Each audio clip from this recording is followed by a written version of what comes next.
The average adult commutes about 20 miles to work each day. This can take anywhere between 25 and 30 minutes, and that's just one way.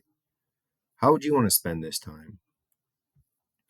Very few people are fortunate enough to have minimal commute to work or school.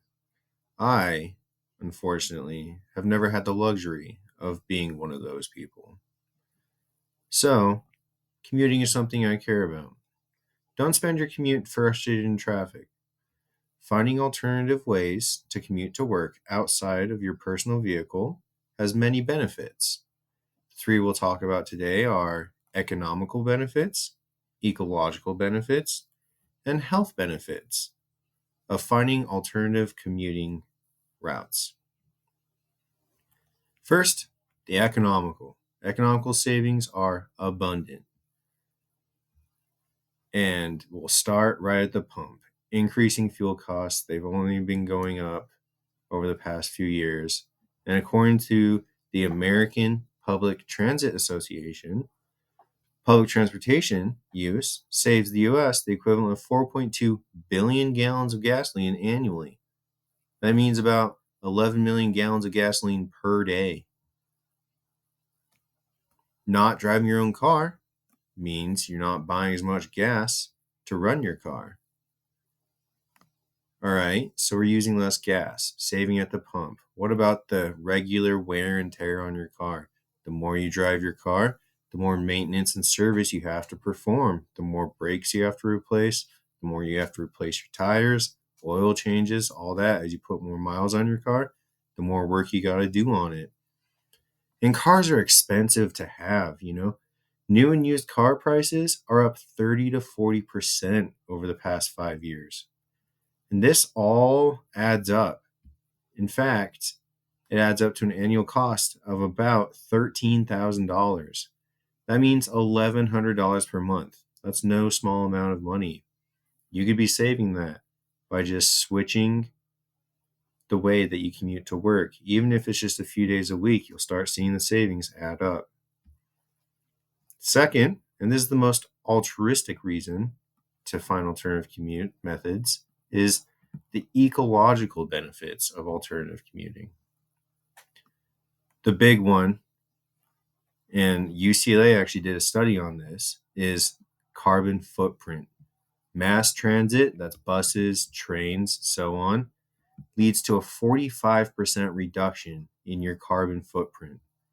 And if you take that, but then you start thinking about cycling or walking to work if possible, that only involves the resources it took to manufacture your bike or shoes.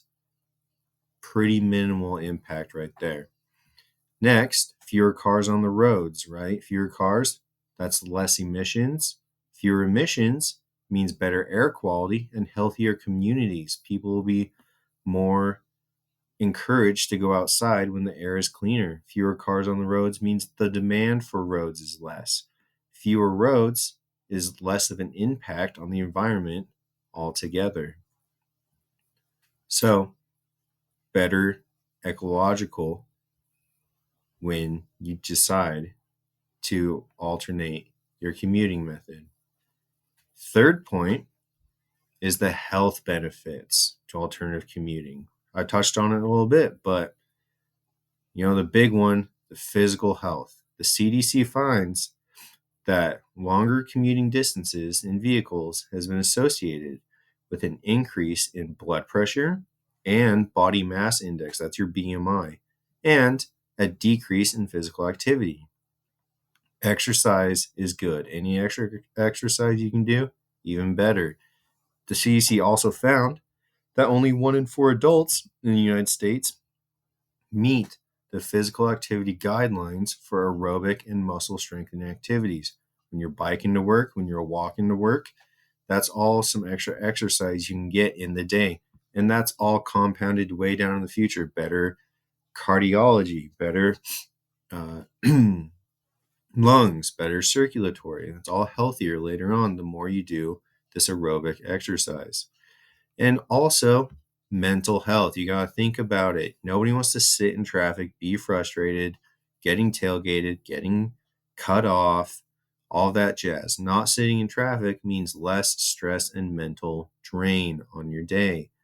There's also a greater separation of home and work. By getting out in public and interacting with others and seeing the community, it's a good break in your day. And not focusing on the drive gives you time to think about whatever else. You can play with puzzles. I don't know, maybe work on your homework or work. That's your choice.